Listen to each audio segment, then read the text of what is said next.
সামর্থ্য থাকলে কখনোই গ্রামে থাকা উচিত নয়। গ্রামে 100 বিঘা জমির মালিক হওয়ার চাইতে শহরে এক টুকরো ভাড়া বাসায় থাকা অনেক ভালো, অনেক আরামদায়ক, অনেক সম্মানের। গ্রামে স্থায়ীভাবে বসবাস করাটাকে কোন সূচকে এগিয়ে রাখা যায়? আসলে এখানে বেশিরভাগ মানুষ এতটাই টক্সিক যে তারা নিজেদের ব্যক্তিগত জীবনের চাইতে আপনার জীবন নিয়ে বেশি চিন্তিত।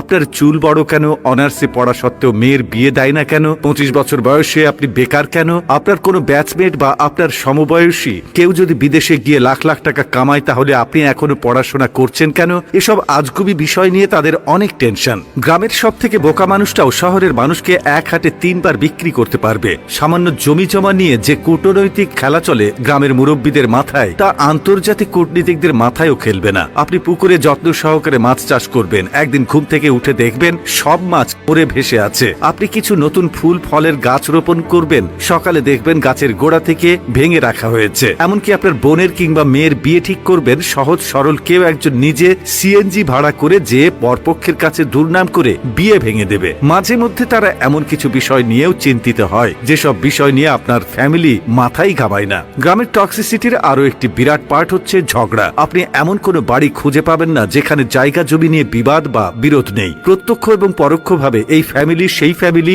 একজন আরেকজনের সাথে ঝগড়ায় লেগেই থাকে। 1 ইঞ্চি জায়গা জমি নিয়ে মামলা মোকদ্দমা, অশ্লীল ভাষায় গালি, মাথা ফাটি চলতেই থাকে হর হামেশাই। এইজন ওইজনের নামে গোপনে প্যাঁচ লাগিয়ে ঝগড়া বাঁধিয়ে দেওয়া, কাউকে পছন্দ না হলে তাকে নিয়ে গ্রামের জনে জনে কুৎসা রটনা করা, এমনকি বিবাহের প্রস্তাব আসলেও গোপনে প্যাঁচ লাগিয়ে দেওয়া যেন গ্রামের মানুষের নিত্যদিনের কাজ। গ্রামের বেশিরভাগ মানুষ এতটা অজ্ঞ যে তারা সফটওয়্যার ইঞ্জিনিয়ার বোঝে না, ইলেকট্রিক্যাল ইঞ্জিনিয়ার বোঝে না, এমনকি এমবিবিএস ডাক্তার মানেও তারা বোঝে না। তাদের কাছে সরকারি চাকরি মানেই পুলিশ হোক সে কনস্টেবল, আর্মি হোক সে সৈনিক, পিয়ন কিংবা প্রাইমারি স্কুলের শিক্ষক, এগুলোই তাদের কাছে সরকারি চাকরির মানদণ্ড। একজন নার্সকে তারা যেমন ভাবে ডাক্তার ভাবে, তেমনি ভাবেই একজন সরকারি মেডিকেল এমবিবিএস বা অন্যান্য ডাক্তারি ডিগ্রিধারীদেরকেও তারা একই রকম মনে করে। তাদের কাছে আপনি সরকারের কততম গ্রেডের চাকরি করেন তার চাইতে বেশি ইম্পর্ট্যান্ট আপনি প্রাইভেট জব করেন নাকি গভর্নমেন্ট। আপনি প্রাইমারি স্কুলের পিয়ন হলেও হয়তোবা তারা মেয়ে বিয়ে দিতে চাইবে, কিন্তু যদি শোনে আপনি প্রাইভেট কোম্পানির চাকরি করেন,